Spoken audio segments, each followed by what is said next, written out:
রাজধানীর বাসাবোতে নির্মাণাধীন 10তলা ভবন থেকে পড়ে ঘটনাস্থলেই 2 শ্রমিকের মৃত্যু হয়েছে। গুরুতর আহত আরেক শ্রমিক মারা যান ঢাকা মেডিকেলে। জানা গেছে, আদালতের নিষেধাজ্ঞা উপেক্ষা করে রাজুক অনুমোদিত নকশা না মেনে নির্মাণ কাজ চালিয়ে যাচ্ছিলেন ভবন মালিক আমিনুল হক ভূঁইয়া। ঘটনার পর থেকে পলাতক ভবন মালিক, তার খোঁজে মাঠে নেমেছে পুলিশ। দ্রুত ভবনের নির্মাণ কাজ বন্ধ করে নিহতদের পরিবারকে ক্ষতিপূরণ দেওয়ার দাবি জানিয়েছেন এলাকাবাসী। ইসমাইল সর্দারের প্রতিবেদন।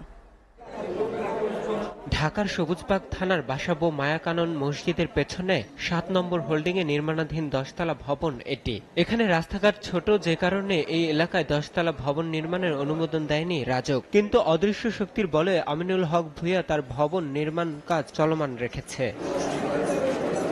দৃশ্য দেখেই বোঝা যায়, পথচারী থেকে শুরু করে নির্মাণ শ্রমিকদের জন্য ন্যূনতম সুরক্ষার ব্যবস্থা রাখেনি ভবন মালিক।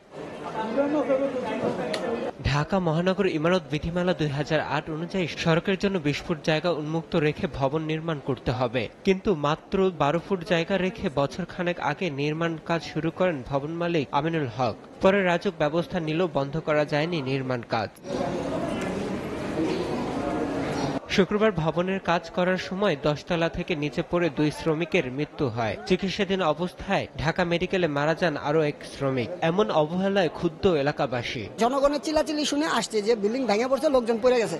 তা আমরা এখানে দৌড়ে আসলাম, আসার পরে দেখি যে 3 জন লোককে ভিতর থেকে বাইর করলো। যে জায়গায় কাজ করে ভবন, এই ভবনে কোনো সেফটি ছিল না, উপরে প্লাস্টিক করতে যায় যে ভেঙে পড়ে সে মারা গেছে। এখানে আসলে পুরোপুরি মালিক পক্ষের অবহেলা ও কিছু ক্ষমতা দেখানোর কারণেই আজকে এই লেবারগুলো প্রাণ হারা হইলো। যে আপনারা প্র্যাকটিক্যাল দেখছেন, এত বড় একটা ভবনে কাজ করলে এটারে কিছু প্রোটেকশন থাকা উচিত ছিল। রাজুকরে তোয়াক্কা না করে সেম আবার রাজুক থেকে 3-4 হাত বাইরে কাজটা ওনারা 10তলা পর্যন্ত করে গেছে এবং রাজুকের কোনো নিয়ম মানে নাই, রাজুককে ওনারা পাত্তাই দেয় নাই। অভিযুক্ত ভবন মালিককে খুঁজে আইনের আওতায় আনার আশ্বাস দেন মতিঝিল বিভাগের উপ পুলিশ কমিশনার হায়াতুল্লাহ ইসলাম খান। যথাযথ নিরাপত্তা প্রোটোকল না মেনে এই কাজটি করা হয়ে থাকে, সেক্ষেত্রে আমাদের আইনগত ব্যবস্থা প্রক্রিয়াধীন। আমরা যথাযথ আইনগত ব্যবস্থা গ্রহণ করব।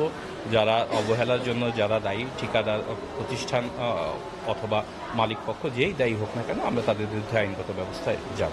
দ্রুত ভবন নির্মাণ বন্ধ এবং নিহত শ্রমিকদের পরিবারকে ক্ষতিপূরণ দেবার দাবি করেন এলাকাবাসী।